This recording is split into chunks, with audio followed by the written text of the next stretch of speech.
الرحيم والصلاة والسلام على خير المرسلين ولا حول ولا قوة إلا بالله العلي العظيم. اللهم علمنا ما ينفعنا وانفعنا بما علمتنا إنك أنت العليم الحكيم. أما بعد،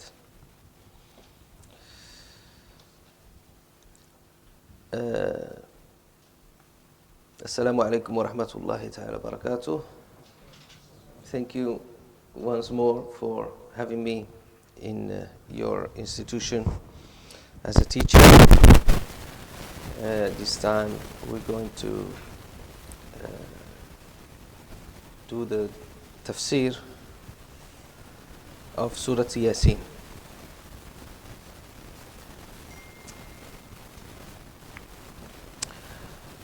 Surah Yasin is a Meccan surah. It is a Meccan surah.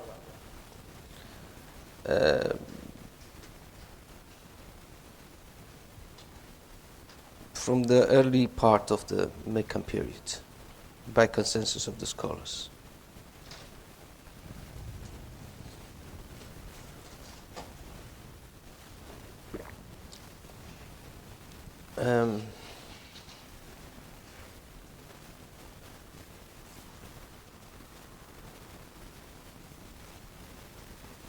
The subjects or topics it deals with, it's the belief, iman, in the resurrection and the reckoning.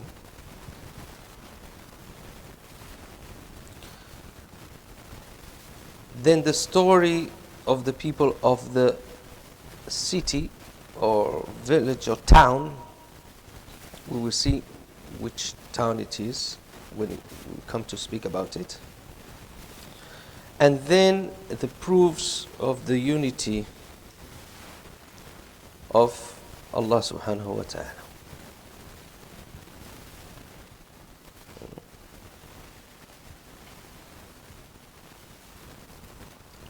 These are the main topics that the surah speaks about. It takes its name for the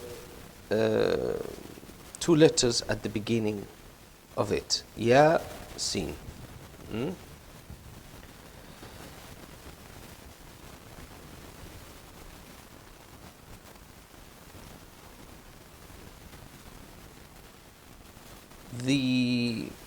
What is the meaning of these two letters?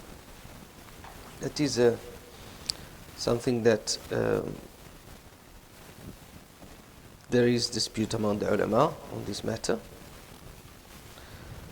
But this is they are called al-huruf al-muqatta'a, meaning the isolated letters which they don't make a word put together. And you know there are many of them in the Quran.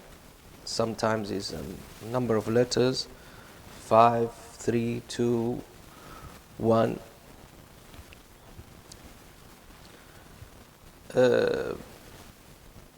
We're not going to get before that, speaking about what may be the meaning of it.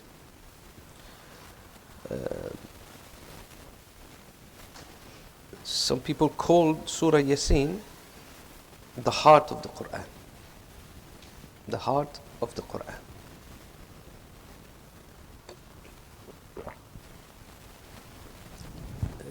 As you know, Surah Yasin plays an important role in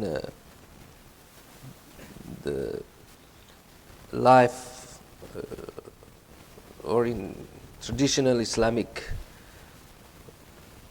practices of piety. Some people recite Yasin as regularly as part of their supererogatory acts of worship. In some turuq, Sufi tariqas, Yasin is part of the daily wird that they recite. And although it's a surah that is long, you will find that many Muslims memorized it. Normally, the people memorize the short surahs at the end of the Quran. But Yasin, it's often memorized by people because of, as we said, it takes an important place in the devotional life of Muslims.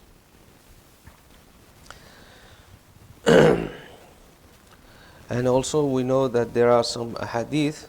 We're not going to get into the sihha or not, because even if they're not strong, most of them, but the important thing is that we know we can practice weak hadiths, providing they don't go against the main body of rules of the established by the ayats of the Quran and the other hadiths which are sahih. I assume you know this opinion of the ulama about the permissibility of using hadiths which are not sahih for devotional purposes. Therefore, we're not going to get into the analysis of the hadith. But we know that there's a hadith that says the Prophet ﷺ tell us to recite the Yasin over our dead. So sometimes it's recited to those who are close to death, or sometimes those who have just died, or on at the graves of our relatives or beloved people who are passed away. Or sometimes not at the graves. The people get together and recite Yasin and do Isal Thawab, which means ask Allah subhanahu wa ta'ala to send the reward of that recitation to the soul of that person.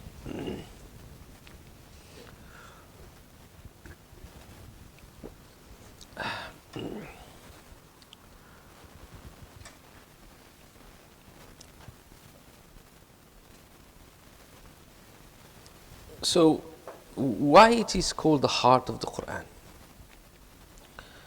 It is called the heart of the Quran because it's there is a hadith about it. If everything has a heart, and the Quran, the heart of the Quran is Yasin. And also,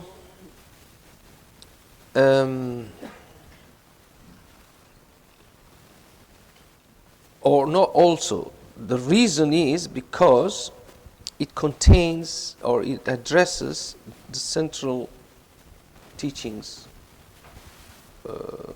of the Quran. It speaks about Allah subhanahu wa ta'ala, speaks about prophethood, and speaks about the hereafter. Okay? So this will be the introduction for Surah Yasin, because we don't have much time, and we want to cover the whole of the surah if possible, inshallah. Now comes the question about what format are we going to have. I asked Sidi Bilal to have a number of translations which I don't have access. I cannot see it here, but if I'm not, are you watching it on a website?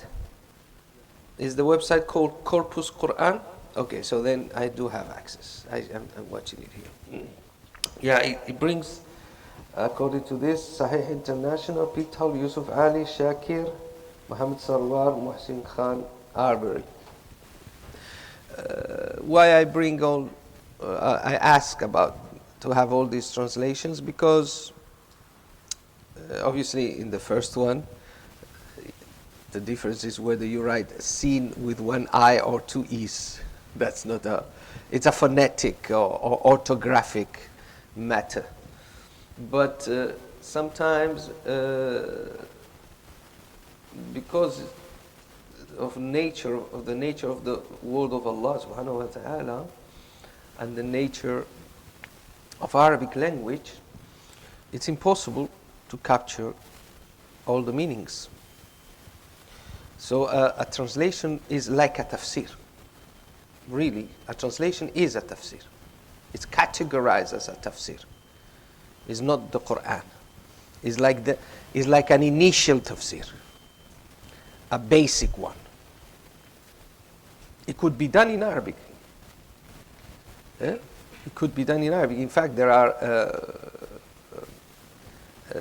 tafsir which are, and it's written in Arabic, in plain Arabic, what is written in the very rich Arabic of the Quran at the side. So a person who doesn't have, or it's difficult for him to understand the deep rhetoric and of the Arabic of the Quran, he can read it in plain Arabic, and it's categorized as a tafsir. So the same, a translation is not the Quran, because the Quran was revealed in Arabic, is an explanation in another language.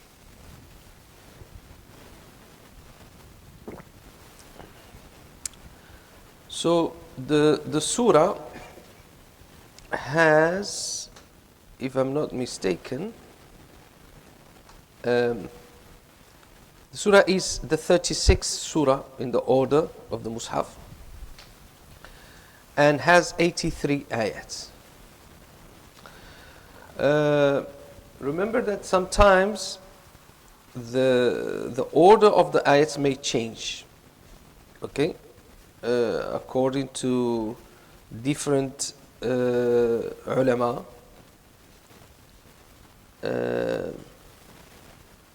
They may have a different, not order, but a different numeration, and that's it. That doesn't affect the text. The very famous one is whether you put Al-Fatiha, whether Bismillah ar-Rahman ar-Rahim is ayah number 1 or not, and غير المغضوب عليهم sorry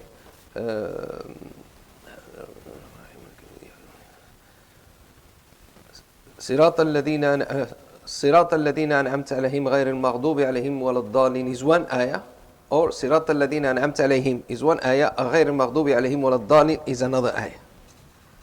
So as you see, the text doesn't vary.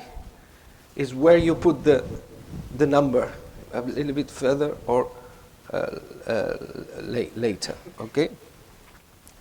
So this is the only thing that you can sometimes may notice that difference. If you use mushafs, you know what is a mushaf, right? Is the written copy of the Quran. If you use a mushaf, sometimes of another qira'ah, of another recitation, you will see that, surah ayah 32 in Surah Fatir is actually 31 in this other mushaf. That's not, shouldn't be a problem. Right. So let's start with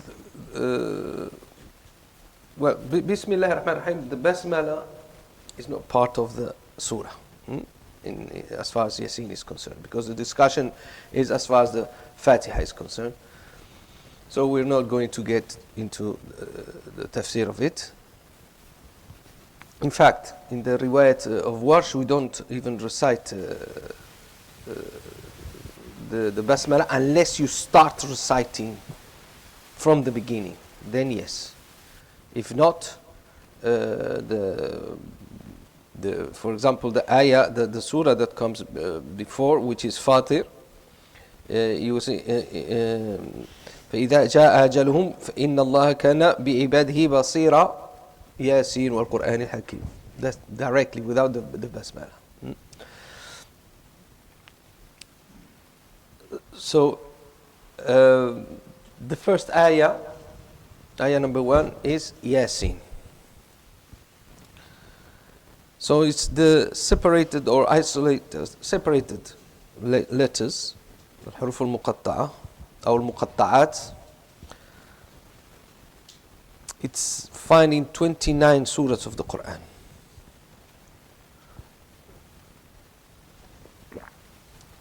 And among the most of the ulama, only Allah knows the real meaning of this huruf, of these letters.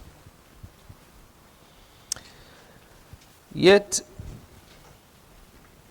there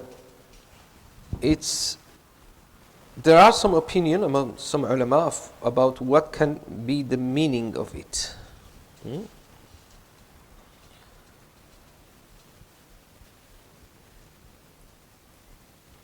According to Ibn Abbas radiyallahu anhuma, Yasin means Ya Insan in the dialect of Tayy, is one of the tribes of the Arabs. Yasin will mean Ya Insan, or human being. This opinion is attributed to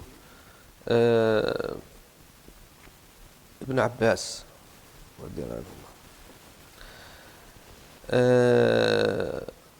In another, there is another opinion which says that the Prophet ﷺ said it's one of his names.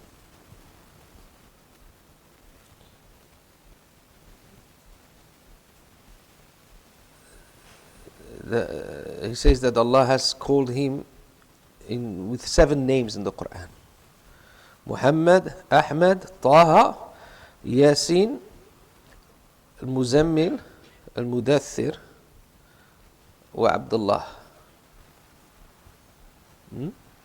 So Yasin is one of the names of the Prophet, according to this opinion. And it makes sense because the way the surah comes after, إِنَّكَ لَمِنَ الْمُرْسَلِينَ, as if it's Yasin, as if it's calling him, Yasin, you certainly are one of the messengers. So you can see that it does make sense that it is his name. But Allah knows the truth of this opinion.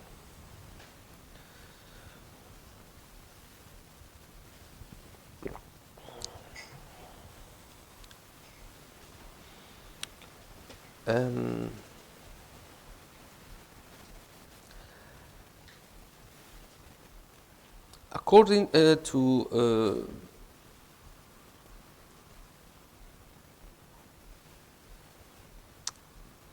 to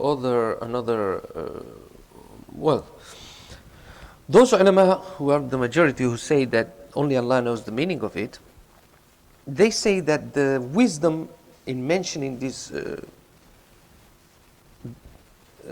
separated letters is connected to the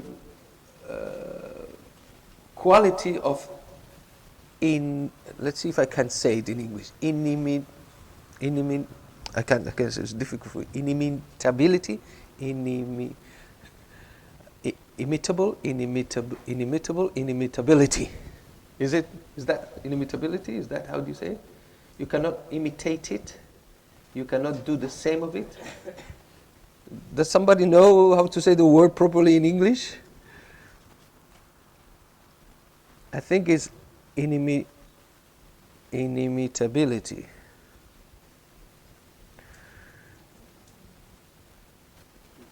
Nobody knows?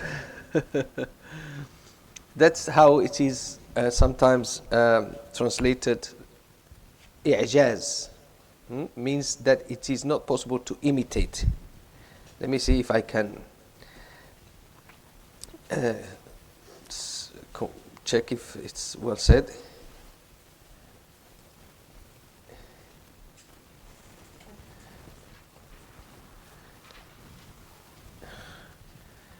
Yeah, ijaz or inimitability. So I was right from the beginning. Inimitability. Yeah, is how it is translated ijaz many times. So it is connected to the inimitability of the Quran, the ijaz. In which sense? In the sense that, look, this is the word of Allah subhanahu wa ta'ala. You cannot imitate it. In fact, try if you can imitate. Bring one surah like it. And so far we're still waiting for somebody to stand up for this challenge. Right? But then he says, look, it's made with the letters, the same letters by which you make your own discourses. By the letters by which that you put together to speak, to write, to make works of literature and poetry. The same components. Now put them together. Here are the letters. Put them together and make something like this, if you are able. So that's the hikmah in it. So it's a proof of it. So indicates this i'jaz of the Quran.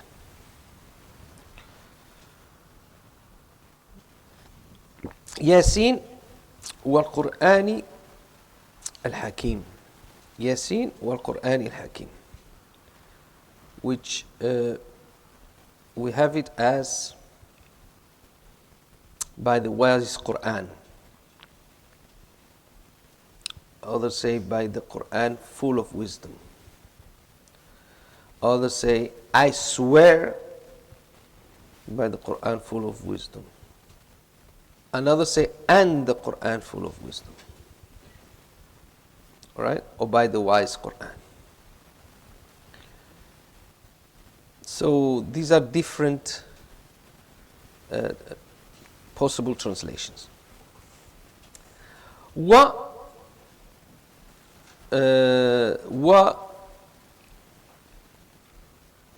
is not considered here the wa al-atf, as the grammarians say, the wa of uniting one word or sentence with another, the equivalent of and, is the wa al-qasam, is the wa of oath, of taking of an oath, of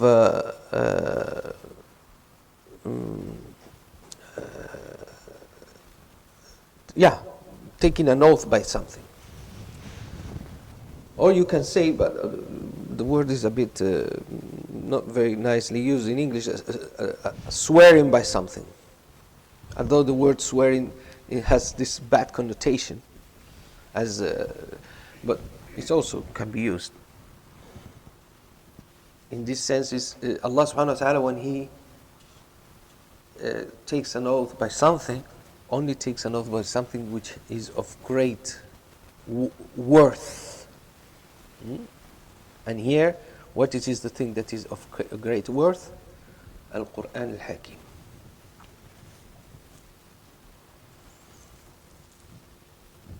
Al-Quran al-Hakim.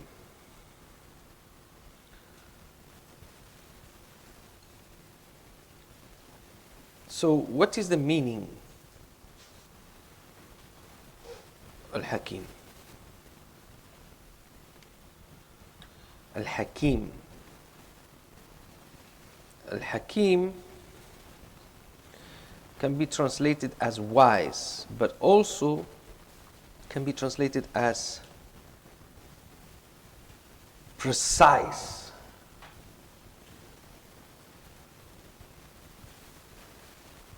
Or something that is made firm, muhkam. Meaning that its meaning, it's precise and its meaning is firm. It cannot be changed. It doesn't have defects or something untrue in it. So very well done and precise in its order and structure and its meanings. So it has, this Hakim is a reference to this perfection in the way it has been made and composed, whether it's its structure, its grammar, its meanings, its rhetoric, at all linguistic levels. And also has the other connotation of encompassing a great amount of knowledge and wisdom.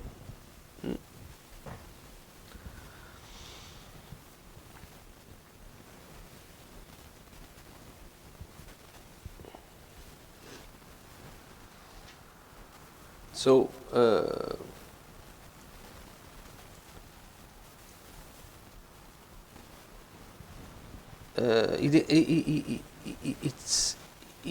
it can have both meanings, and the meaning of its form and the meaning of its or the dimension of its meaning and the dimension of its form, both elements. The meaning, it's inimitable, it cannot be imitated, of immense depth and wisdom, and its form and its structure and the way it has been put together also cannot be imitated. Therefore, you can see if you put the wise Quran, you lose the other element of the perfection in its structure. It only brings about one of the meanings or dimensions or connotations of the word Hakim.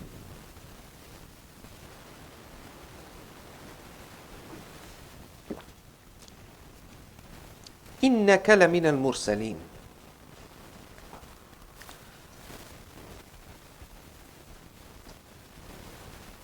إِنَّكَ لَمِنَ الْمُرْسَلِينَ. So Allah subhanahu wa ta'ala, He's taken an oath by the Quran, by His revelation,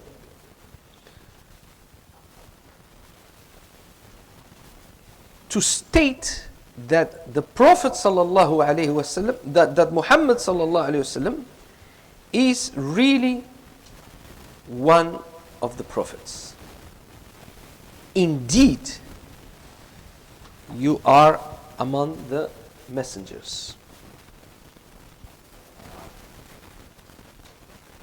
You have these other translations. Lo, thou art of those sent. You're surely one of the messengers. So you have all these possible translations. Truly you are one of the messengers. I like that one. It's plain and to the point. Innaka. Innaka. It's a particle with an adverb, ka, of second person singular masculine, which reinforces what comes after. And after comes another reinforcement, la mina. So that la in Arabic, do you have the Arabic there? Can you see the Arabic there? That la is also lam al-tawkid, they say the grammarians. Have you done grammar? Arabic grammar? Okay. When you study Arabic grammar, you can see all this. You can appreciate all this. Innaka, that inna, it's an element of reinforcement. La is another element of reinforcement.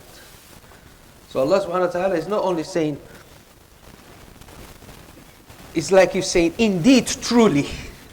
If you try to put some English, the innaka will be the indeed you, and la will be like truly or surely. Min al-mursalin, from the messenger. So he's saying that, but he's taking an oath by saying what, like when we say wallahi, but Allah does not take an oath by himself, he takes an oath by another. And this other here is the Quran. We are not allowed to take oaths by other than Allah, but Allah takes oaths by other than him. So it will be if we try to imagine in our language, as when you tell somebody, for example, wallahi, certainly,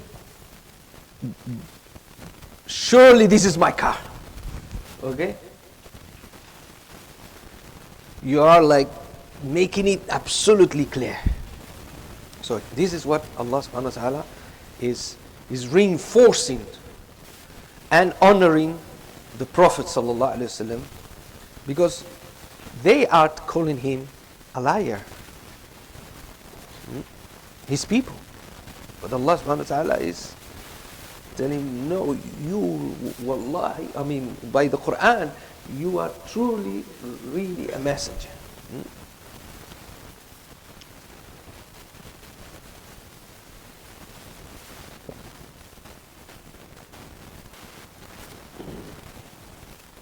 على صراط مستقيم. على صراط مستقيم.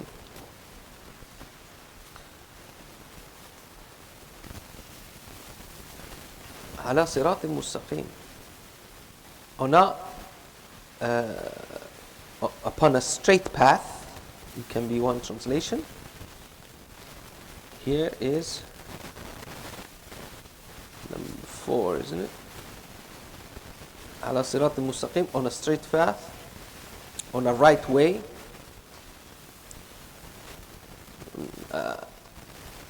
Some translations are too long, and that you follow the right path. On a straight path would be more to the point.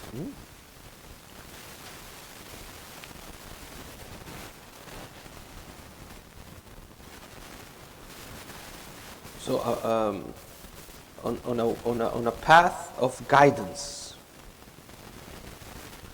which has no crookedness in it, and that is Islam, submission, which is the religion of all the prophets before Sayyidina Muhammad sallallahu alaihi wasallam, who came with Iman and Tawheed.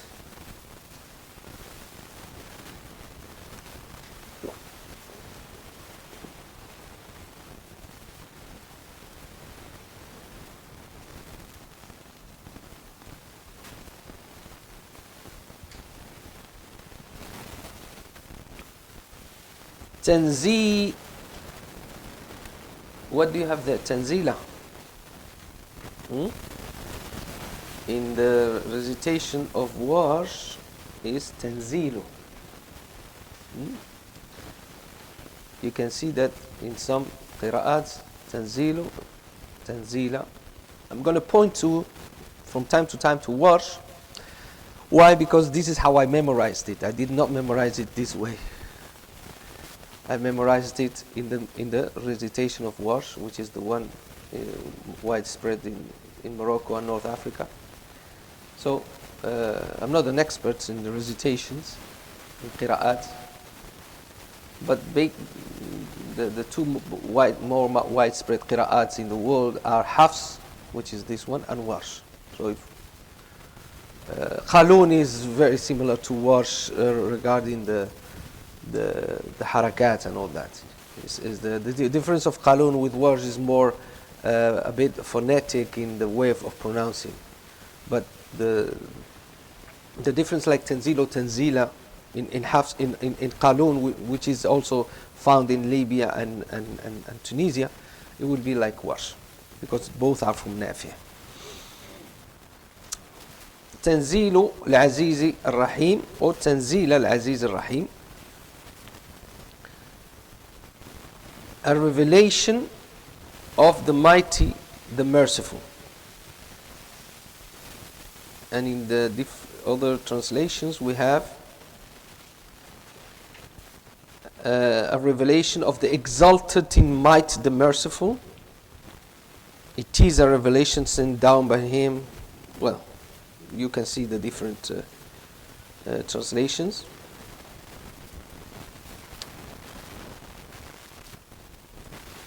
Tanzilu, somebody translates, I have another translation, say the sending down, sending dash down of the Almighty, the most merciful.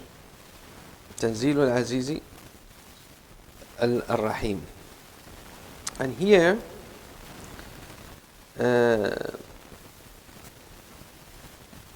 it's the interesting thing is the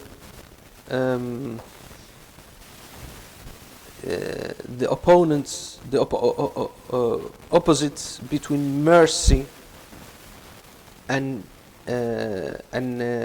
izzah and might.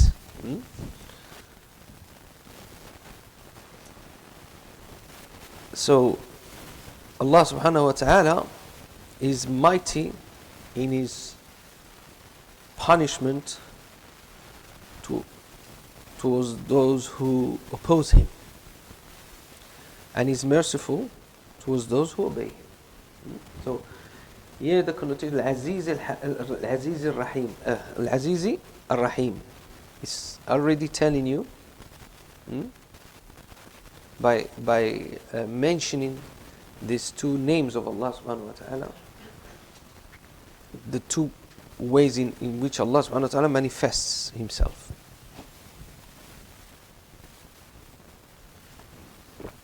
And the consequences of one's reaction to his message. He will be confronted by the izzah or by the rahmah. لِتُنذِرَ قَوْمًا مَا أُنذِرَ آبَاؤُهُمْ فَهُمْ غَافِلُونَ. لِتُنذِرَ قَوْمًا مَا أُنذِرَ آبَاؤُهُمْ فَهُمْ غَافِلُونَ.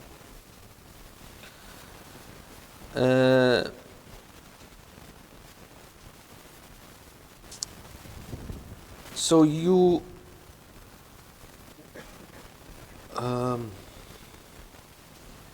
let me see the translation I have here. So that you may warn a people whose fathers were not warned and who are therefore heedless.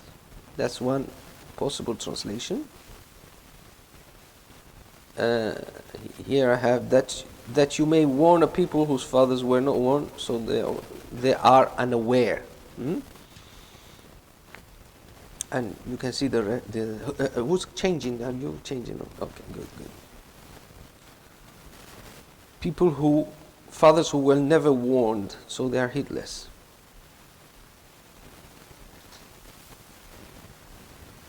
Okay, I'm trying to see, because there is here another possibility in the translation which is not, I think is not contemplated in those translations that you have, is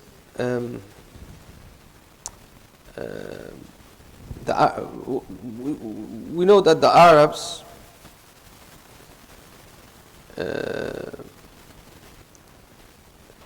did receive an admonition. They did receive an admonition from their father, who is Sayyidina Ismail, who was a prophet. So he was a prophet, and he was the progenitor of the Arabs. So what happened is that they lost their Tawheed, the religion of Tawheed that was taught by the father of the Arabs, who was Sayyidina Ismail. So in that sense, we can say that they did not receive an admonition.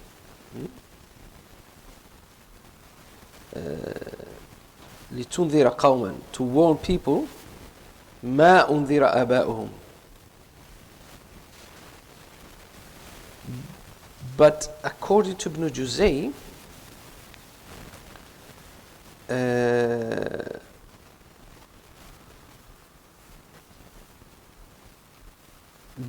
he says, okay, there's two positions. ما نافية. The ma here, لتنذر قوما, ma means didn't or were not, depending on which translation, were not warned. Okay, so that ma is nafia. But according to another opinion, this is ما مصدرية, they call it. لتنذر قوما الذي أنذر آباءهم. So it will be translated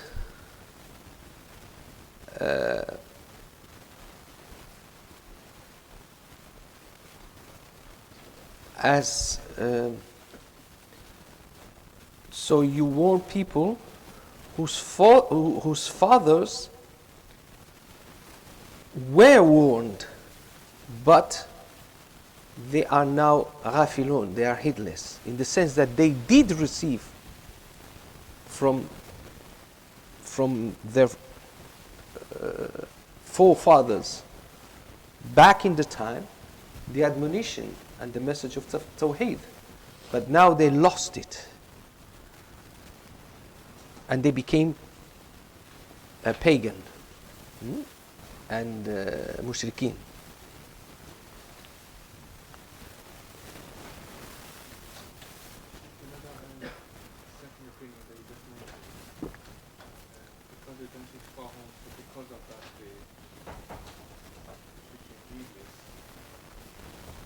It's not because of that, who now have become heedless, who did receive back in the time.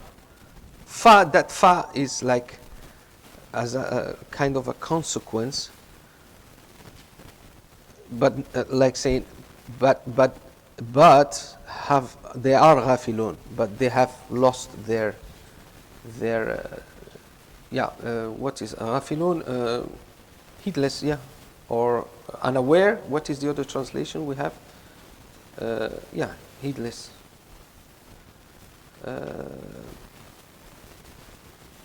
Heedless is basically unaware. Another. What was your question?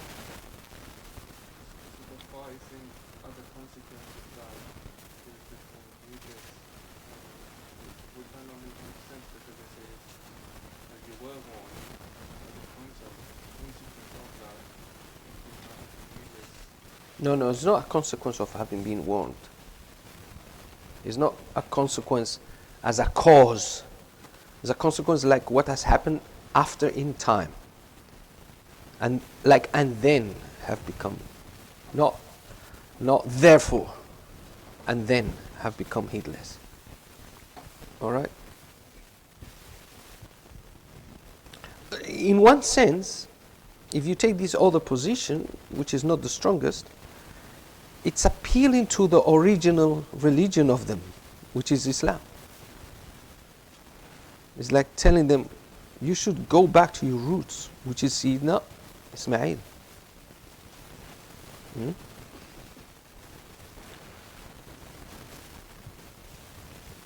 But, and remember that that among the Arabs, there were those who were the Hunafa, the Hanifs, who tried their best to preserve the original religion of Sayyidina Ismail and Sayyidina Ibrahim, alayhim salam.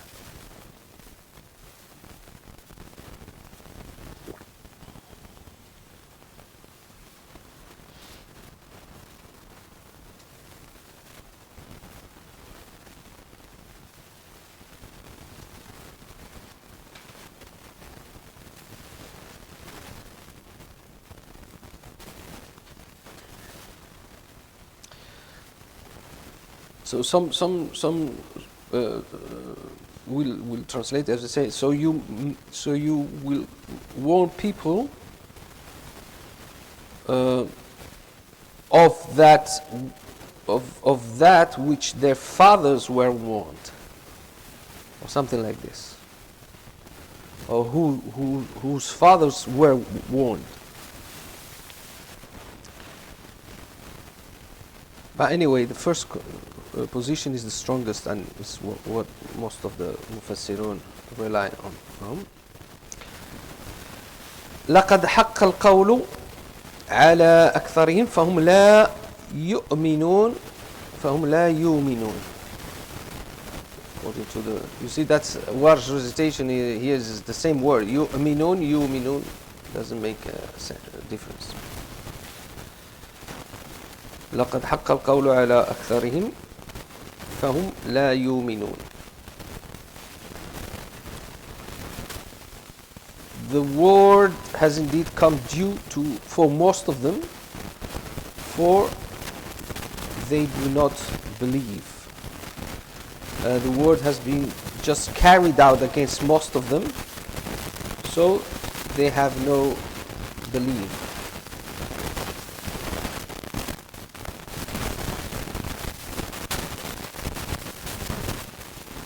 The word here, لقد حق القول,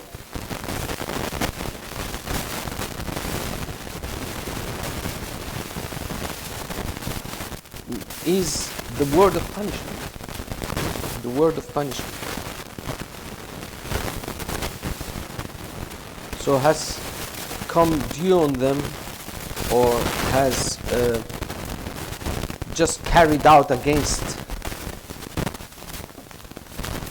most of them.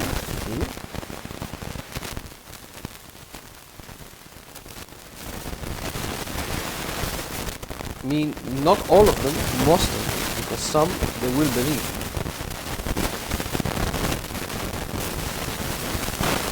And why this word has become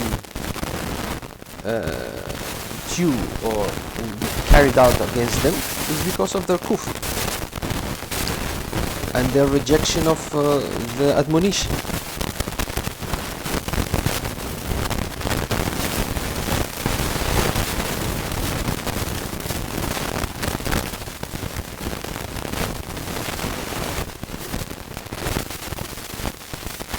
So their rejection is what has is the cause of the word being the word of punishment being due.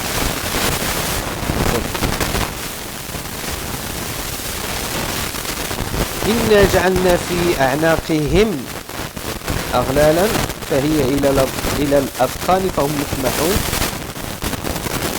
نورش إنا جعلنا في أعناقهم أغلالا فهي إلى الأذقان.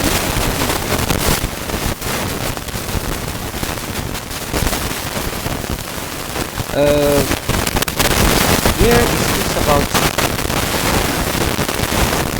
But let's go look at the translation. Truly we have put shackles upon their necks, and they are up to their chins, so that they are forced up. That's one translation. Maybe this translation is there. Yeah. I knew that you were going to ask the typical one, so I really follow. Well, put iron collars around their necks, reaching up to the chin, so that their heads are forced back. Right? So he's Allah subhanahu wa ta'ala speaking about the mushrikeen, and he's giving an image about their attitude.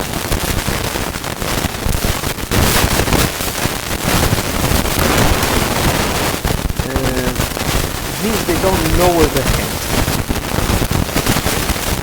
In fact, they cannot lower their head. Allah has prevented that by putting this shackle, which are not, or these color irons. You don't see them. They're not speaking about color irons that you can see. It has sailed their heart, so they go. They cannot lower their head with humbleness and accept the admonition. So their arrogance, they're lifting their head in arrogance, which they think it's done because they are over that reminder and admonition, is actually their incapacity to lower their head in humbleness. What they think is something that elevates them is actually something that debases them.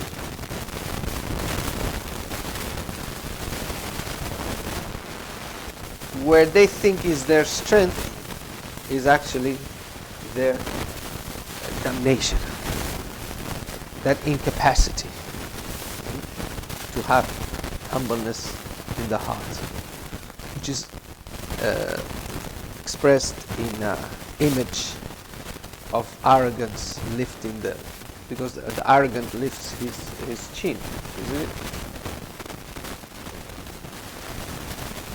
According to some commentators, it's an image of what is going to happen to them in the hereafter. So these shackles or these iron collars, they will materialize in the hereafter. And they will have them, if we can say, physically put in them. Although we don't know which kind of physics will be the physics of the hereafter, if we can use the word physics, because physics comes from Greek, which means nature, and we know the physis. That's the Greek word. The nature will change. It will be another nature in the hereafter.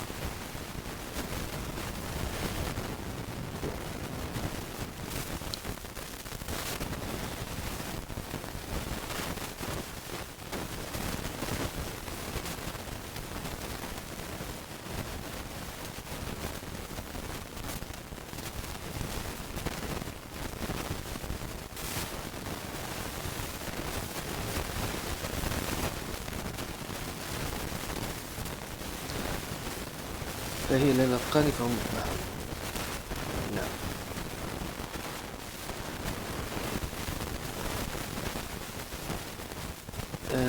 Then he says إنا جعلنا في وجعلنا من بين أيديهم سدا ومن خلفهم سدا فأغشيناهم فهم لا يبصرون. In the word recitation, وَجَعَلْنَا مِنْ بَيْنِ أَيْدِهِمْ سُدًّا. Instead of saddan, suddan. Somebody knows Warsh? I can see you nodding with your head. Have you read? Okay. And you? Is there any Hafid here?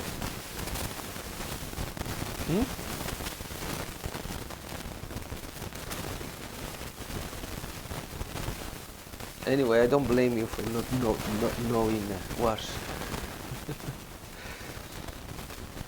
وجعلنا من بين أيديهم سدا ومن خلفهم سدا فأغشيناهم فهم لا يبصرون. سدا is another spelling.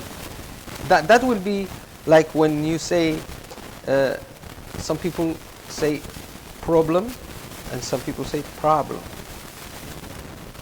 You see, in America they would say problem. They don't say problem. Some people say up, some say up. It's different slight phonetic differences. Because of the Quran was revealed in 7 different dialects, ahruf. Some of it has remained in the different qira'ats. But that's another subject we can speak about it, inshallah. Have you done ulum al-Quran? And you've come across these 7 ahruf, the 7 dialects or the 7 ahruf? Yes? Touch upon them. So some of it, not all, some of it has remained, and it can be seen in the different qira'ats.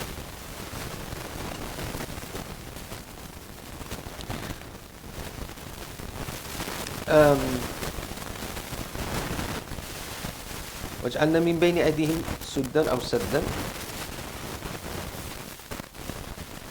So we've placed a barrier before them and a barrier behind them and veiled them so they see not.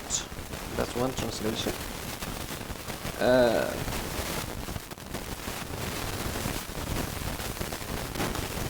We have placed a barrier in front of them and a barrier behind them, blindfolding them so they cannot see.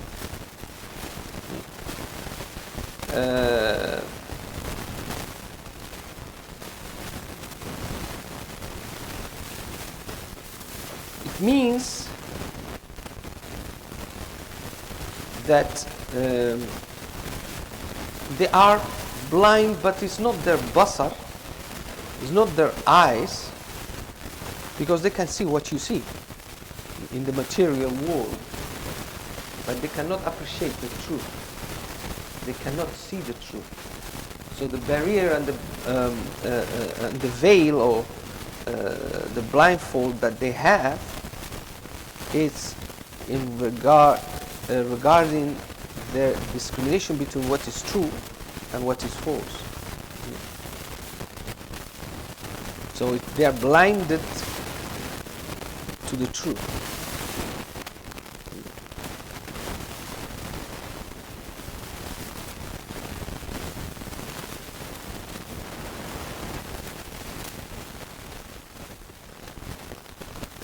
So these people physically are the same as you.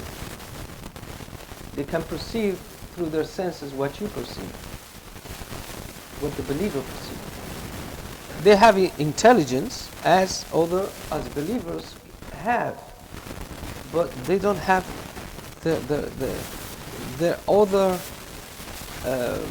sense, the sense by which truth and falseness can be perceived is blocked. So they see things which are dangerous for them, and they carry on doing it. Whilst you have a sense of, sometimes it's not because I've heard a hadith or because I heard an ayah. Sometimes it's just an instinct that is in you that tells you, no, this is not right. I shouldn't be doing this. Even if it looks is correct, no. That basira, that inner vision that light that Allah gives to the believer by which he can see beyond matter. That is inaccessible. And this is not an imaginary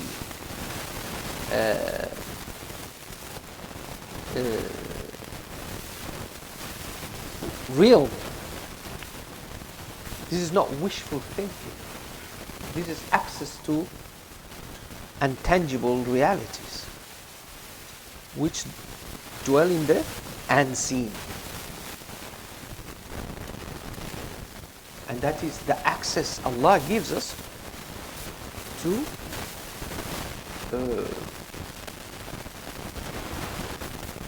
perceive some elements of the unseen.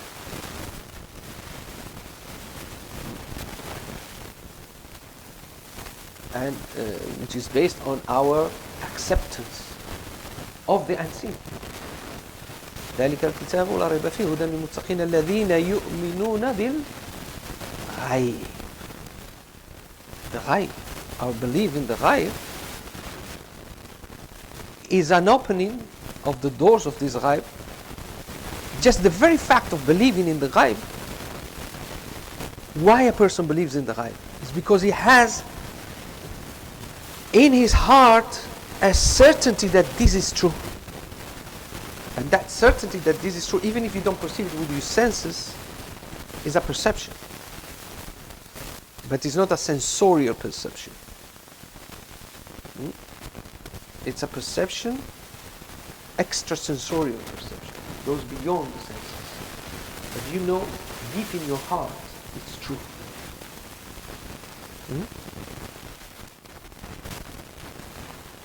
It's not that you see some kind of special effects. You know these Hollywood things of people who see superheroes. That's a distortion of the reality. It's a distraction because everything real, everything lies in the material world. He's a superhero of the material world.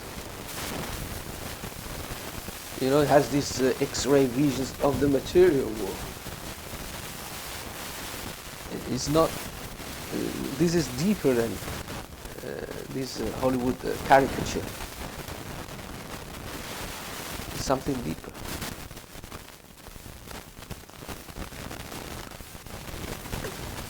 That's what is blocked. Allah has blocked it. من بين أيديهم سدا ومن خلفهم سدا. A veil from in front of them and from and behind them.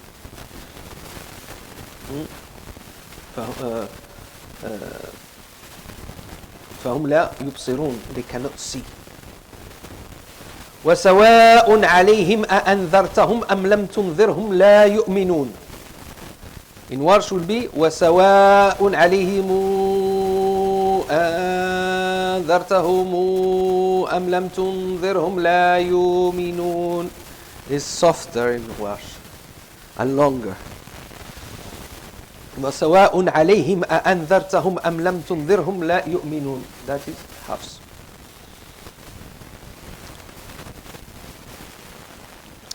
And it is the same for them whether you warn them or you warn them not, they do not believe. It makes another translation. It makes no difference to them whether you warn them or do not warn them. They will not believe.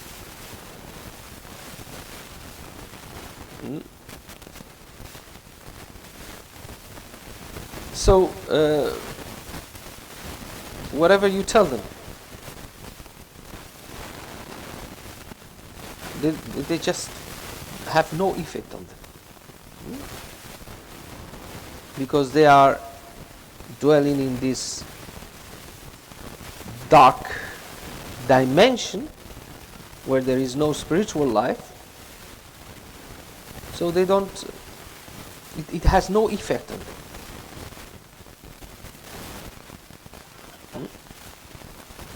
And doesn't benefit them to warn them or not to warn them.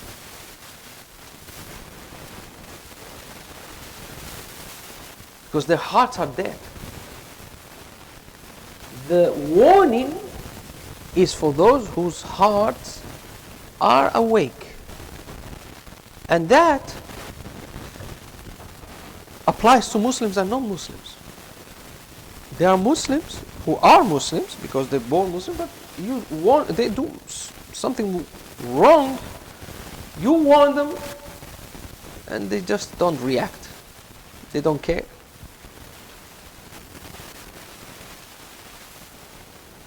So, doesn't mean that a person is Muslim or is more Muslim. His heart is alive. Some people, their hearts are, because of doing all the time, committing sins all the time, hardens the heart. It creates like a crust, which is very difficult to break. Even if, formally they are Muslims. And some people are not Muslim. You warn them, and their heart, it answers.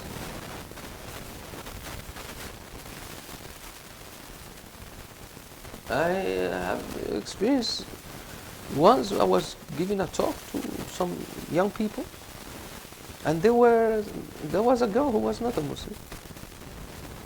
And I was talking about the fire, and whoever doesn't follow the messengers, I wasn't saying if you're not a Muslim you go to fire. No, whoever doesn't follow the revelation of God. And I was speaking in the language that the people will understand, and the girl started crying.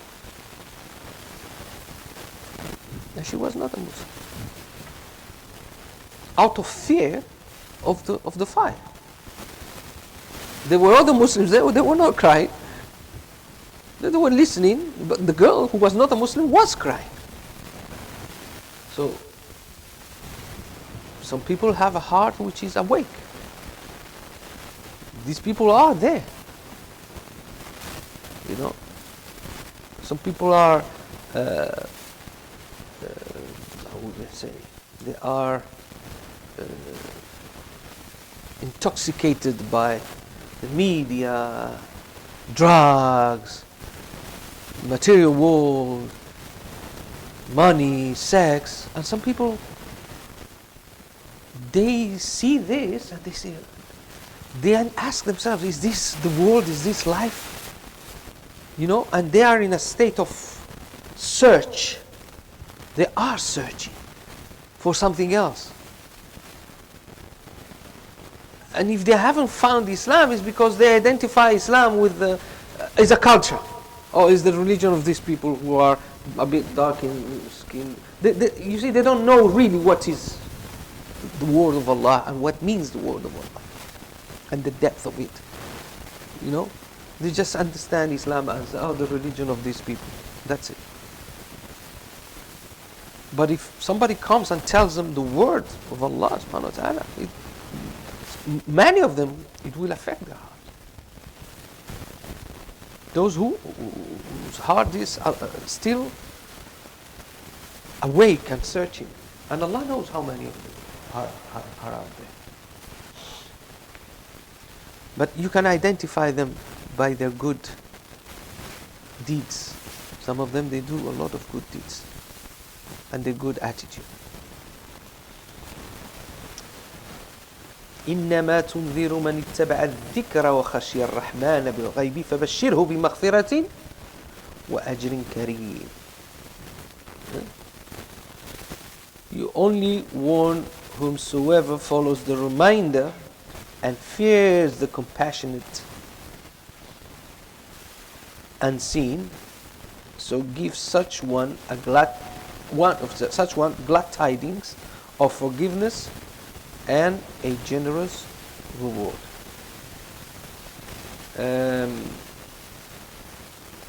You can only warn those who heed the reminder and fear the All-Merciful in the unseen. Give them the good news of forgiveness and a generous reward.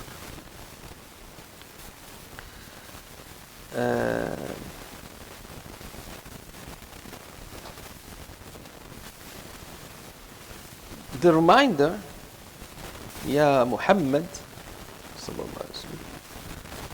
is for the one or for the ones who follows the or the warning, sorry, is for the one or ones who follows the reminder. What is the reminder? The reminder is the Quran. The one who follows. And what is the Quran? Is the meaning that is in the Quran.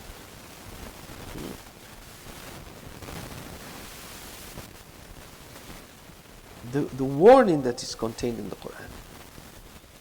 And the one who خشي الرحمن بالغيب, has fear of Allah, and it's very interesting. خشية الرحمن, has fear of the merciful. Again, you can see the opposites. Fear not of the mighty here, of the merciful. Because when you fear him, he is merciful. When you don't fear him, he is mighty. Against the one who doesn't fear him. So this is the amazing structure of the Quran. How these words are chosen in a specific way. Khashya ar-Rahman. You can just speak all the time just about this. Khashya ar-Rahman.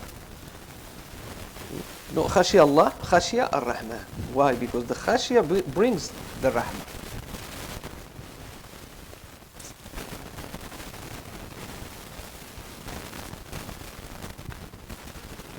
خشي الرحمن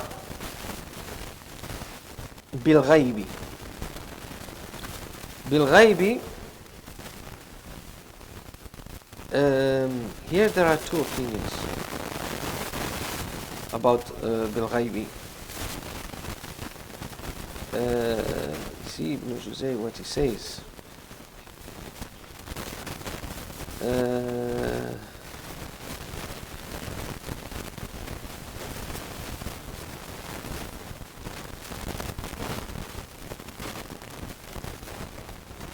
بالغيب is that he fears Allah, in this translation, fears the compassionate unseen. Fears the compassionate and seen. Ar-Rahman, the most merciful unseen. You can see that Sahih International. But the other translation is fears the most beneficent or most merciful in secret. So this unseen is related to what? To Allah subhanahu wa ta'ala, which is unseen, or this bil ghaib means can mean, or it's related to Allah, that is feared without we seeing him, or means which is fearing Allah in secret, meaning not only when you are in front of the people, but also when you are not in front of them. Because the one who only fears Allah in front of the people is what?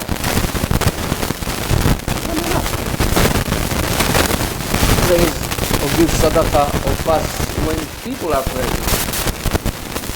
It's not a Muslim, it's a kafir. But it's casting all that up. That's the one warning may happen. The one who fears Allah also when it's not in front of him. That's why the other translation is in secret. So there's two possibilities. فبشره بمغفرة وأجر كريم.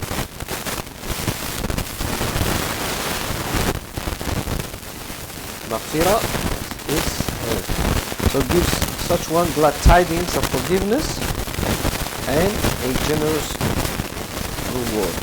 Good news of forgiveness and a generous reward.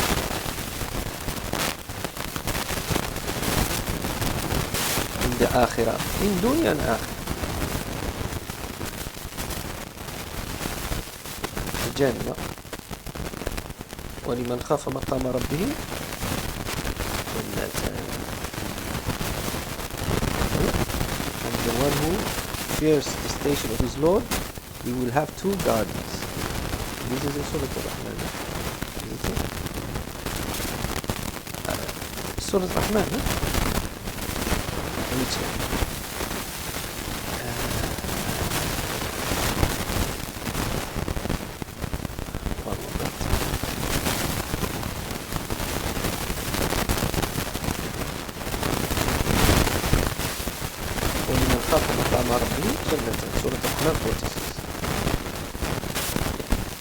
The translation of it is the one who fears the position or the station of his Lord has two gardens. And some Mufassirin, they say a garden in dunya and a garden in akhirah. Why a garden in dunya? Because you live in the light. You are delighted by what Allah has given you. This is another dimension of the deen, is that Allah gives satisfaction in our hearts and we enjoy whatever Allah gives us, little or much. Whereas the kafir, even if he's given a lot, he does not enjoy it. He looks like he's having a nice time, but he's not having a nice time. He has a Jahannam here and there. That's the reality. And that's why they envy us. Why these people, even if they're not rich and they always have a smile from here to here? Why? Because we're satisfied with Allah subhanahu wa ta'ala. And He's enough for us. And for them, the whole dunya is not enough for them. So instead of envying us, join us. Welcome to the club.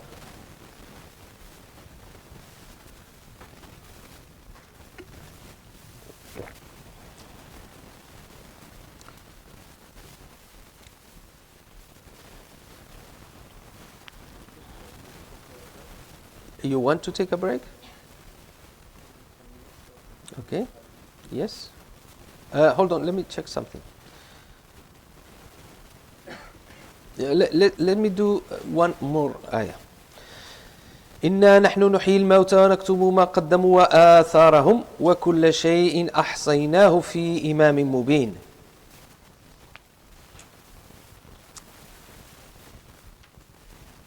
Truly, we give life to the dead and record that which they have sent forth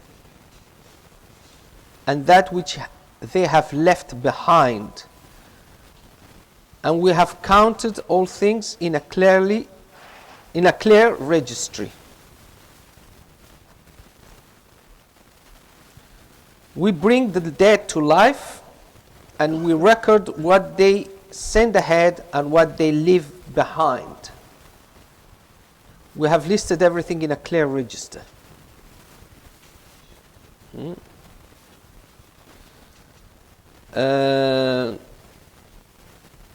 نحن نحيي الموتى. We give leave to the dead. So Allah subhanahu wa ta'ala resurrects the dead for the reckoning. وَنَكْتُبُ مَا قَدَّمُوا وَأَثَرَهُمْ. We write what they have done in this dunya, the good and the bad.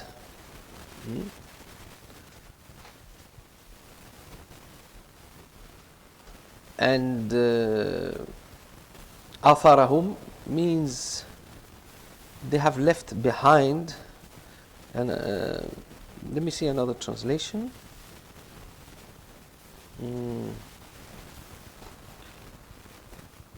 Yeah, they have left behind And this is nice. Their footprints. Pictal says their footprints. Atharahum, which is an interesting thing. Why he mentions that. Shakir also, and their footprints. Muhsin can, and their traces. So that, why that atharahum, their footprints? Why? It's interesting why. Because this is connected to a hadith of the Prophet sallallahu alaihi wasallam. Obviously, that Allah subhanahu wa ta'ala has recorded what they have sent forth, meaning their actions.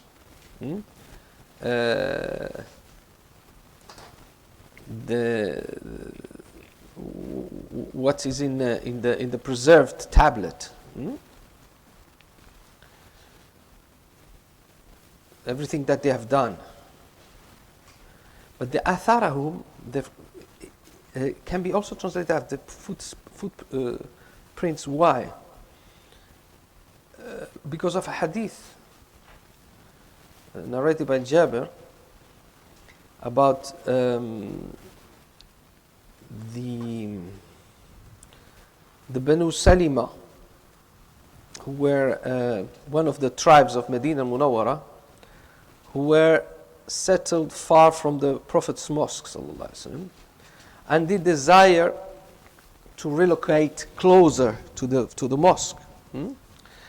But the Prophet sallallahu alaihi wasallam told them to stay there in their neighborhood. He said, because your footprints are recorded. Your footprints are recorded. Tuktab atharukum. Atharukum. Your footprints are recorded, meaning the steps that you make to arrive to the mosque are recorded. And because you live far, the steps are more than those who live close. And therefore they have more reward for having to walk longer. So you can see this is very amazing thing. Something that a person would say, it's a hassle, let's come closer. But you're missing all that. There are many instances that you see in the Sharia where something that is not nice, it's actually nice. And more extreme situations you see in the hadith of the Prophet ﷺ, who said, whoever woman loses 3 children will enter the garden. And another says, and 2, and he says, yeah, also 2. Mean loses 3 children, and she's patient with that and accepts that. She will enter the garden. So in something that is a tragedy, is hidden a blessing. Obviously, it doesn't mean, okay, let's lose the children. It means if it happens to a person and that person has patience, Allah has stored for that person a great reward.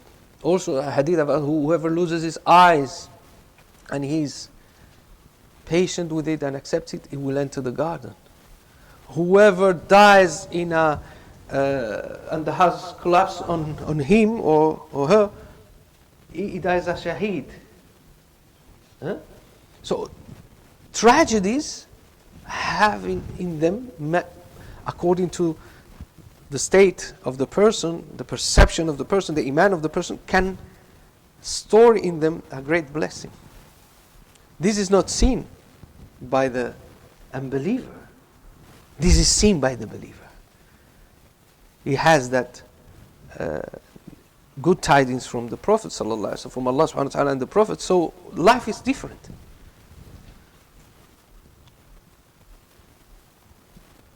Because he can see the mercy and he can see the blessing even in the most tragical situations. وأثره وكل شيء أحصيناه في إمام مبين. Everything, it's written in the actions, in the pages that the registry of the where the actions of the people are registered. Lawh al-Mahfuz, the preserved tablet. Some say, and some say is the books that the people will receive in the hereafter with their actions.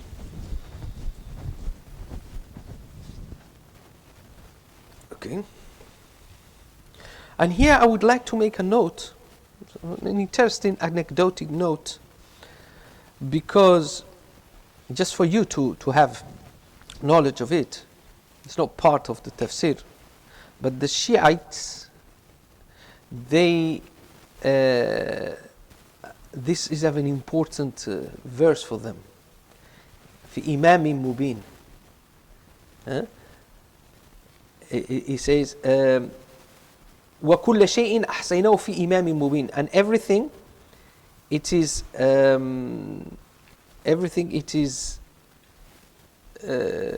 counted in a clear registry. Imam here is registry, which is an allusion to the preserved tablet or the books with the actions of each person. But they say no, they take it literally. They say Imam. So the Imam for them has knowledge of everything. They take this ayah as evidence. So just for you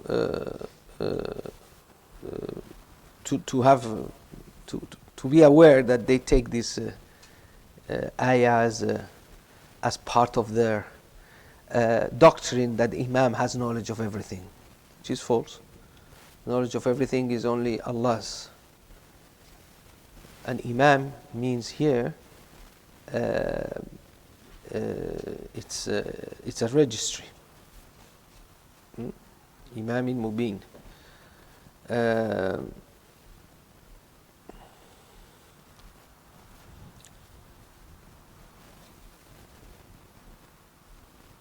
Shall we stop here? Because now we enter into the other part, which is the town, the people of the town, the story of the town. سبحان ربك رب العزة عما يصفون وسلام على المرسلين والحمد لله رب العالمين.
Do you have something to?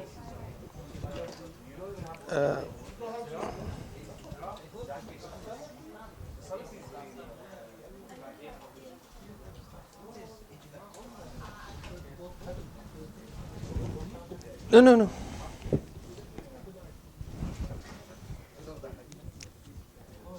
No. This is better.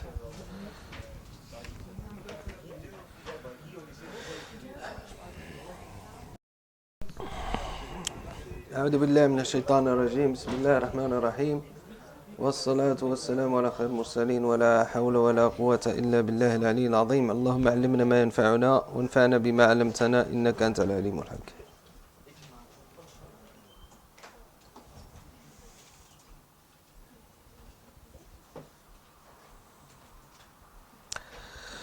So we resume our tafsir of Surah Yasin, ayah number 13. واضرب لهم مثلا أصحاب القرية إذ جاءهم المرسلون.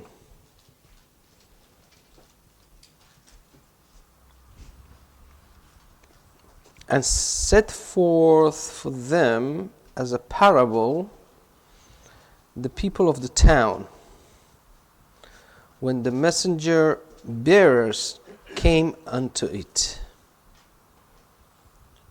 Here another translation will be, make an example for them of the inhabitants of the city when the messengers came to it.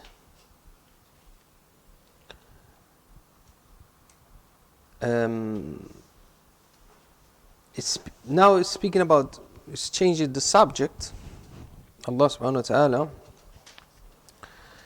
and is providing is commanding the Prophet sallallahu alaihi wasallam to provide the Quraysh with the example of the fate that befell those who rejected before them the messengers.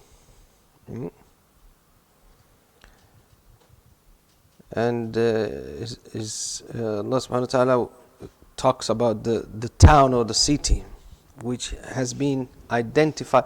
Allah subhanahu wa ta'ala doesn't mention which city, but the Mufassirun, they say it's in Takiya, which in English is Antioch, I think.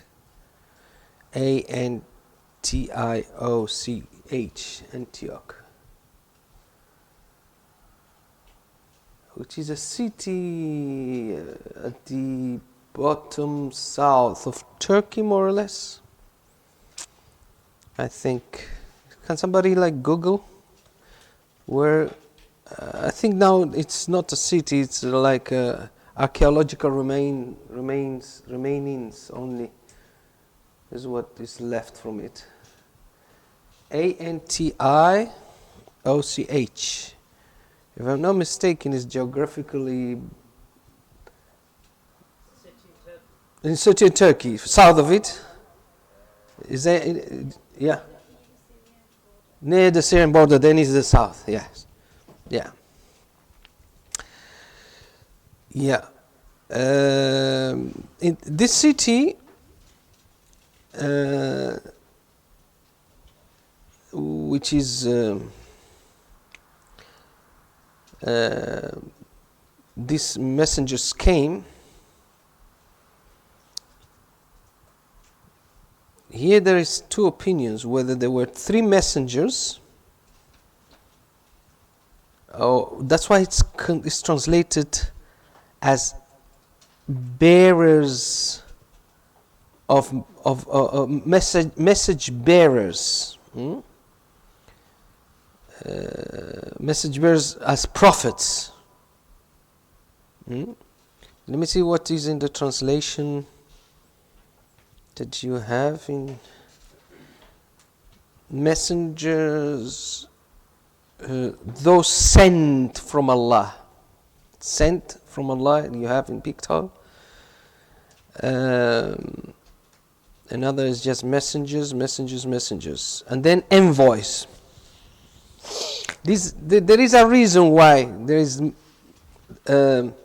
those sent from Allah, envoys, message bearers is one translation, and the other is messengers. Because of the difference of opinion. One opinion says that they were messengers sent by Allah.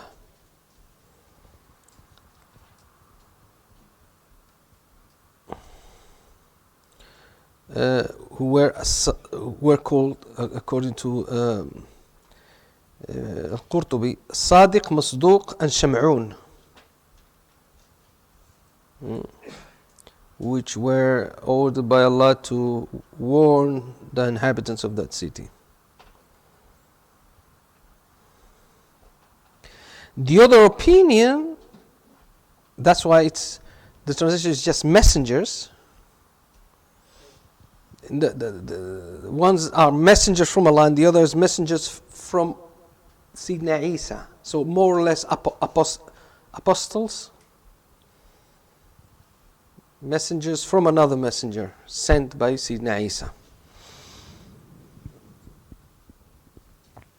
So here's the difference. Were they messengers from Allah subhanahu wa ta'ala or messengers sent by Sayyidina Isa?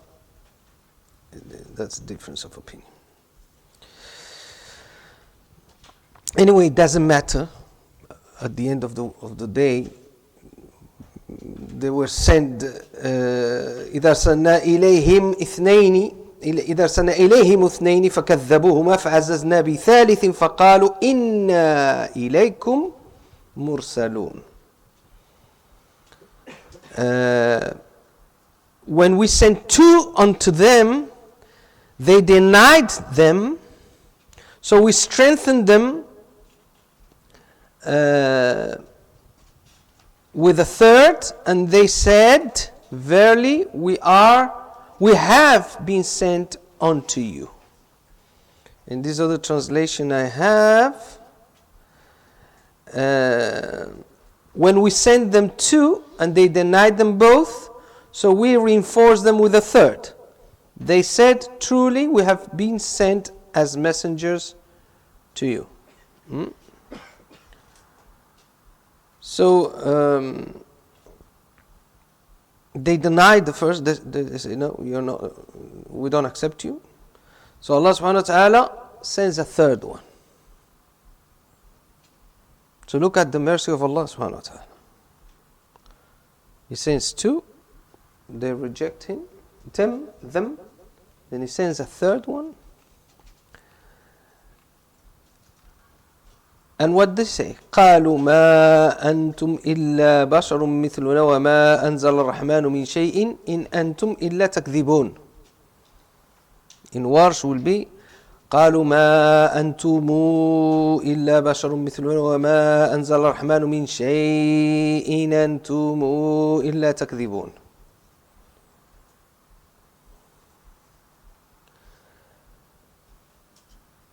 They said, you are but humans. You are but human beings like us.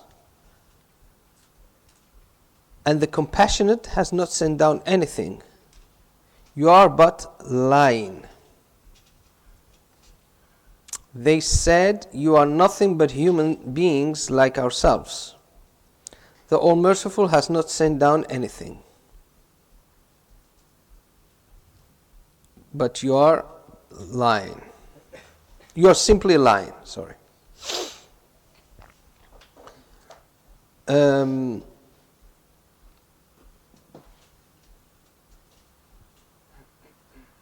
they are like those who opposed the Prophet sallallahu alaihi wasallam, who didn't want to accept the Prophet, and they used to say, they used to tell the Prophet, ما هذا الرسول يأكل الطعام ويمشي في الأسواق لولا أنزل إليه ملك فيكون معه نذيرا. What is this messenger that eats food and walks in the markets? This is in Surah Al-Furqan. What is this messenger that eats food and walks in the markets? Why was there not sent down to him an angel, so he would be with him a warner? So they didn't want to accept that Allah will send a human being as a messenger. Just like the kuffar of Quraysh. They would say, no, it should be like an angel, it should be like a exceptional being, not one like us. But Allah subhanahu wa ta'ala sent one like us, so His guidance can be followed, and there will be no argument in favor of those who don't want to follow, because if He sends an angel, He will say, well, we're not angels, we can't do what you're telling us to do. This is probably for angels, not for us. But by sending a human being, that excuse is cancelled. Why? Because it's another person, it's another human being who feels like human beings, pain, who eats, who has the same needs of a human being, and he is giving the message of following the example, and he's using a language, a human language, like the language of the humans, because the angels have another language which has nothing to do with the human language. So there is a great wisdom on Allah subhanahu wa ta'ala sending a human being.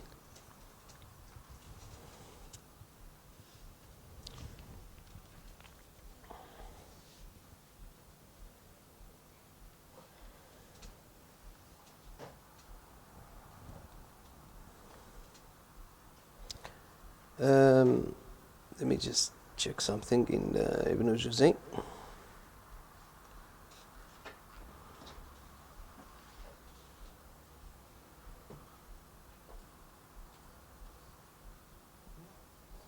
All right.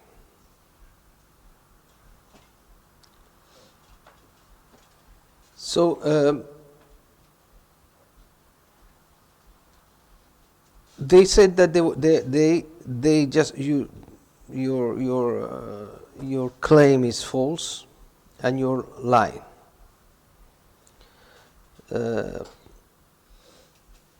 قالوا ربنا يعلم إنا إليكم لمرسلون وما علينا إلا البلاغ المبين. These two ayats. قالوا ربنا يعلم إنا إليكم لمرسلون وما علينا إلا البلاغ المبين. They said, our Lord knows. قالوا ربنا يعلم إنا إليكم لمرسلون. Again, إنا and لا. إنا إليكم لا مرسلون. So a double confirmation, a double what's the word? I need to check. Sorry, one moment.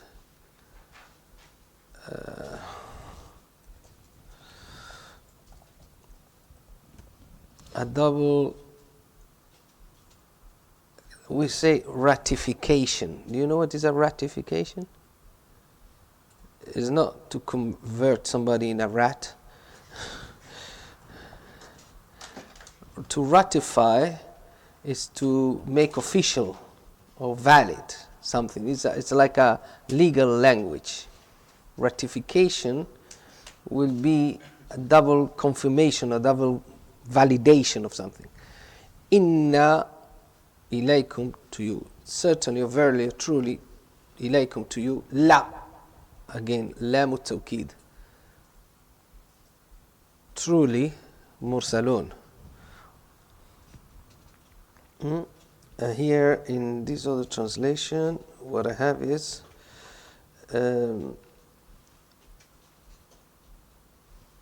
our Lord, they say, قالوا ربنا يعلم, our Lord knows, إنا إليكم لمرسلون, we have been sent as messengers to you. Here, in this translation, there is no reflection of the double confirmation, or, as we have said before, ratification. Let me see this other translation. قالوا ربنا يعلم إنا إليكم. Our Lord knoweth that we are indeed, or does know. Allah knows. It's difficult to put this double confirmation in English. It's not reflected in the translation. But the important thing to know is that in Arabic is, and it gives a strength to the statement that is by the Arabic reader, he perceives it. Inna ilaykum la mursalun. It's a double confirmation. You remember when I said, truly this is indeed my car, when I gave that example.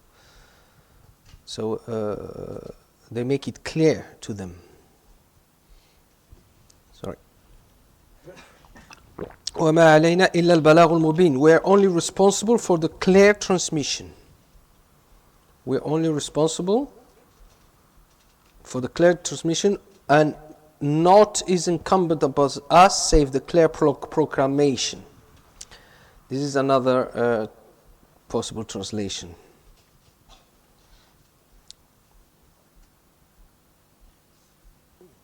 وما علينا إلا البلاغ المبين. What is incumbent on us is to transmit. If you believe, you will be happy, and if you deny, you will be doomed.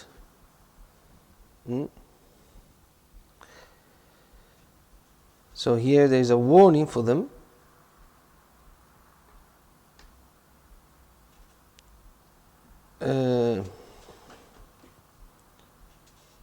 And mubin is means clear,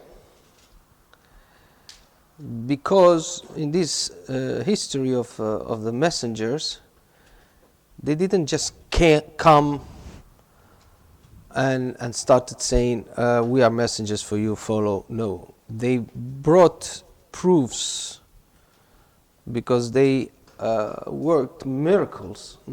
They worked miracles, curing people who had incurable diseases, and even they, according to some of the narrations, they even brought people to life, dead to life. So they worked miracles as well.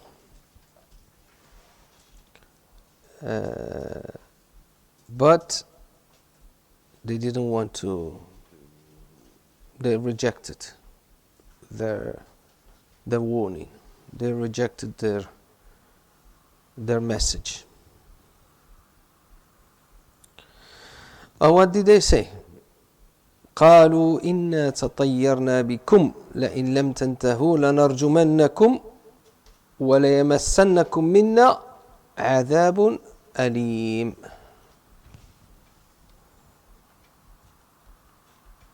They said, truly, we augur ill of you. If you cease not, we shall certainly stone you, and a painful punishment will certainly befall you from us.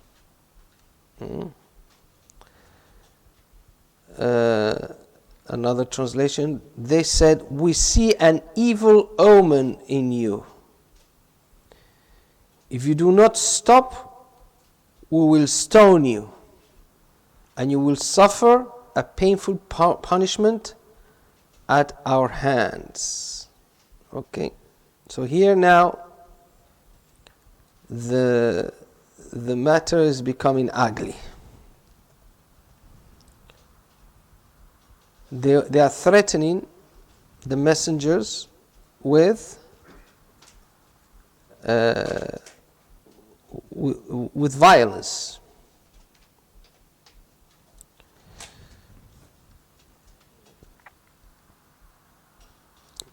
So they said, we see a bad omen in you. Like we see, how will you say, we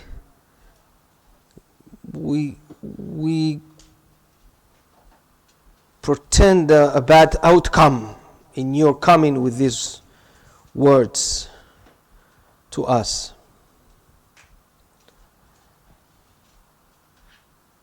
If you don't stop calling us to the worship of only one God, if you don't stop calling us to abandon our religion, we will stone you to death, meaning we will murder you. So now the question is, why these people threaten and use violence? It's strange, because they may say, well, fair enough, but we just don't believe you. We're not convinced. We're not impressed. Right? The fact that they threaten and use violence is telling you something. Because it's not a normal reaction. All right? If you are convinced that those calling you to the worship of only one God and to the message of Allah's revelation, which is common to all, in essence is common to all messengers, if you are truly not convinced, why these threats? Why violence?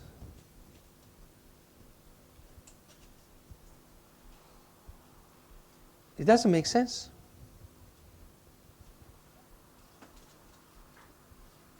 I mean, I don't know, in Leicester, there is at the city centre a place called High Cross. I don't know if anyone has been in Leicester. Right? And there's like some kind of tower with a clock. And at the foot of that tower, there's always some preachers, Christian preachers, preaching. Jesus, the Word of God, right? And people pass by. That's nothing. They look at them. Not, maybe somebody stops and listens, but normally it's not a big deal, isn't it? You've probably seen it in many places. Nobody rebukes them. Nobody tells them, why you do this? Go back to your country. Because some of them are not even white people. Some of them are black people. or from other races. So somebody may occur to him, go back to your country, isn't it? But that doesn't happen. I mean, there's these Jehovah Witnesses, they try to convince you of their beliefs, and nobody uses violence against them because it's just, people are not very impressed by their message. If people will use violence against them, there will be something strange. It's a disproportionate reaction about the poor Christian preacher, isn't it? Whatever is his denomination.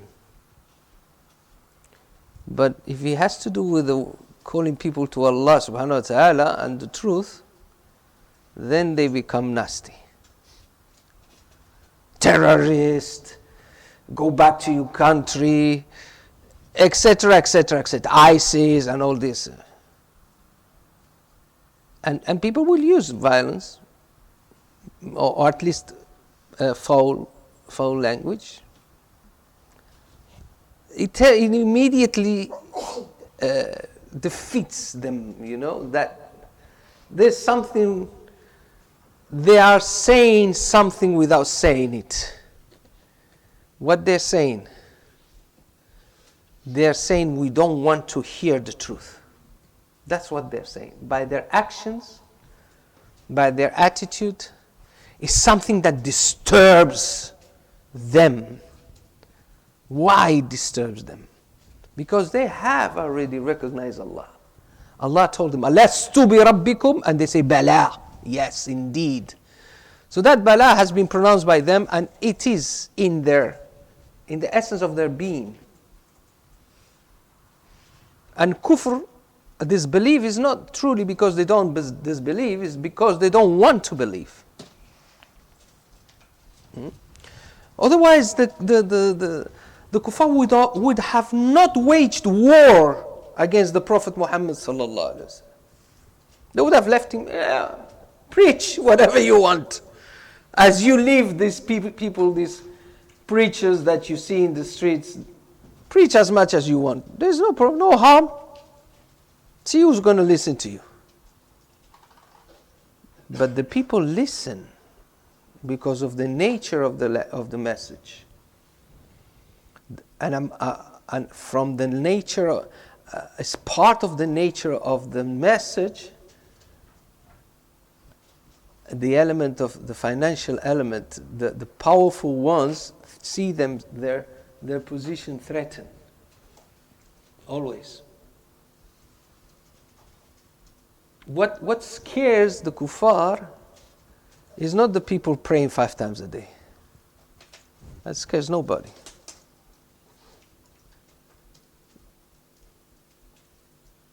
That's not an issue. People have been praying 5 times a day for a number of generations in this country, and nothing has happened. The problem is, just look at the social justice of Islam, of the Sharia, and especially whenever it has to do with the financial element and the rejection of usury. That's where it hurts them. That's what they don't want to listen to. And other elements that we can expand, but we're not going to expand today because today is Surah Yasin. But that's what hurts. That's what they don't tell you. We don't want the people to know about the social justice of Islam and the financial policy of Islam, monetary policy of Islam, the policy of Islam against taxes and just taxes, etc., etc., etc., which they know it's in our Sharia, and they are so afraid of it.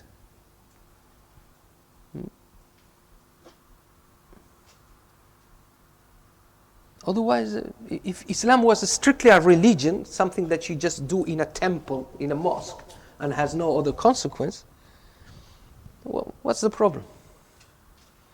But you know, Islam is not only that. If it was only that, the Prophet would have never moved to Medina. Why the hijrah? The hijrah was to establish the whole system. If it was just worship Allah, then not worship. But it has attached other elements, which was part of the system, of the command of Allah subhanahu wa ta'ala. That's the thing that they didn't like. Excuse me.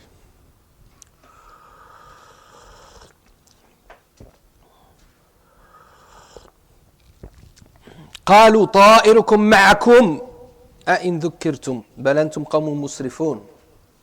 ورش قالوا طائركم معكم أئن ذكرتم بل أنتم قوم مسرفون. They said, your auguring ill is upon yourselves, though you have been reminded, nay, you are a prodigal people. This translation is a bit... They say, your evil omen is in yourselves. This is what we say. We see an evil omen on you. No, the evil omen is in yourself. You have got the problem. You know, they try to put the blame on you. Oh, you terrorists, you did. No, it's not you. The problem is not in me, it's in you. You don't want to listen to the admonition. You have a problem with God. You have a problem with Allah. And that problem you have with Allah, you try to stick it on me and saying I'm responsible. I'm not responsible. You are responsible with your rejection. Is it not just that you have been reminded? As he says, أَإِن ذُكِّرْتُمْ. Isn't it because you are being reminded? This is the thing. You're being reminded and you can't stand it. You have a problem with being reminded. Why you have a problem? Why this violent rejection? Why threats of murder? Why are you threatening with murder? بَلْ أَنْتُمْ قَوْمٌ مُسْرِفُونَ. No, you are an unbridled people. Let's see what other translations say. You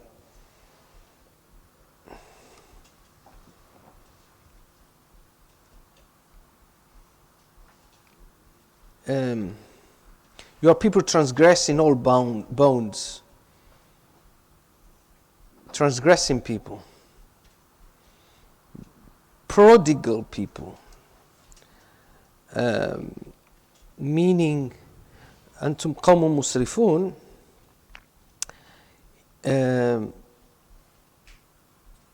here means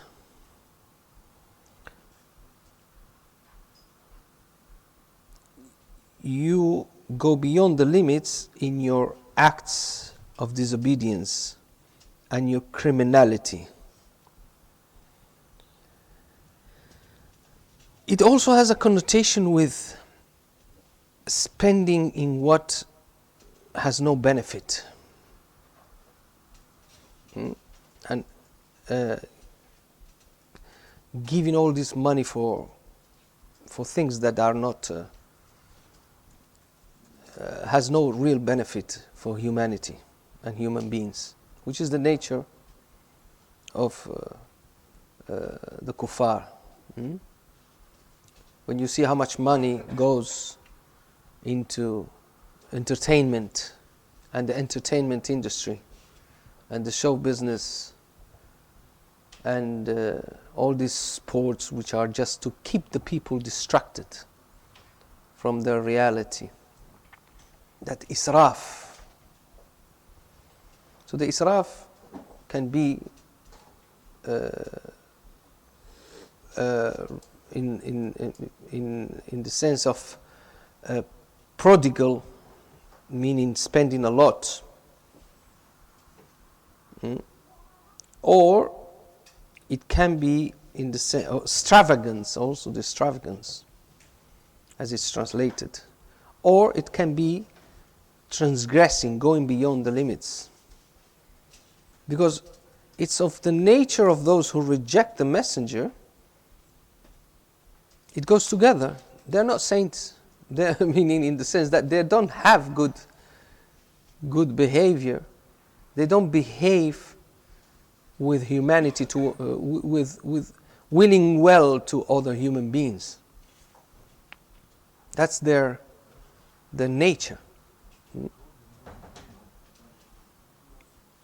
It's impossible to see people who reject the messengers and the message, and who rejects Allah, and who acts and who have high moral standards. They don't, because they're not afraid of being taken into account. They don't believe in it. So their only judge for them is themselves. And they can adapt their moral rules according to their own circumstances. So this is how they are.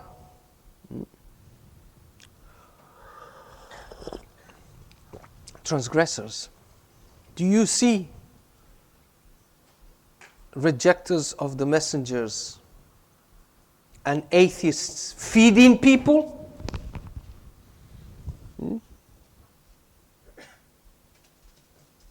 Creating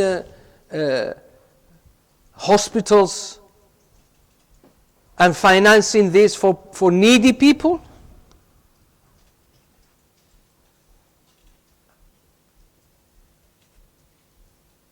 Giving people shelter?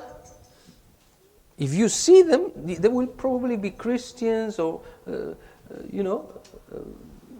belonging to some kind of religious group. Because that is a good action for them in their religion. But you don't see atheists doing this altruistic actions and activities. They're normally selfish people who only want their own good, and that's it.